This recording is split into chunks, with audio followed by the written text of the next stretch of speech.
আলা ইন্না আউলিয়া আল্লাহি লা খাউফুন আলাইহিম ওয়া লা হুম ইয়াহজানুন। আল্লাহু আকবার। আল্লাহ রাব্বুল আলামিন বলেন, আল্লাহর ওলিদের কোনো টেনশন নাই, কোনো পেরেশানি নাই, কোনো চিন্তা নাই। আল্লাহর ওলিদের কোনো পেরেশানি আছে কিনা বলেন? আল্লাহর ওলিদের কোনো টেনশন নাই, কোনো পেরেশানি নাই, কোনো চিন্তা নাই।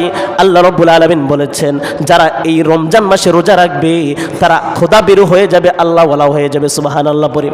সম্মানিত হাজিরিন, আল্লাহ রাব্বুল আলামিন বলেছেন, এই মাসে যেভাবে আমি উপঢৌকন দিয়েছি, আল্লাহ রাব্বুল আলামিন এই মাসের হিসাব নিজেই নেবেন। এই মাসের উপঢৌকন আল্লাহ রাব্বুল আলামিন নিজের হাতে দিবেন।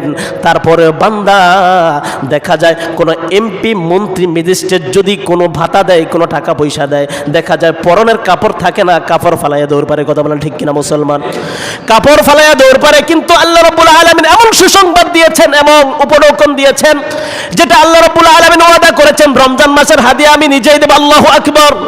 রমজান মাসের হাদিয়া আমি আল্লাহ নিজেই দেব, সেটার প্রতিদান আমি আল্লাহ নিজেই লিখব। কারণ ফেরেশতা দিয়েদেরকে আল্লাহ রাব্বুল আলামিন এই মাসের কোনো হিসাব কিতাব ফেরেশতা দিয়ে লেখান না, আল্লাহ রাব্বুল আলামিন নিজেই লেখেন। সুবহানাল্লাহ। সম্মানিত হাজিরিন, আজকে দেখা যায় মুসলমান রোজার ধারে কাছেও নাই। রোজা রাখি ঠিক, কিন্তু পরের গীবত করা একটু ছাড়তে পারি নাই। কথা বলেন ঠিক কিনা মুসলমান? আরো জোরে বলতে হবে ঠিক কিনা?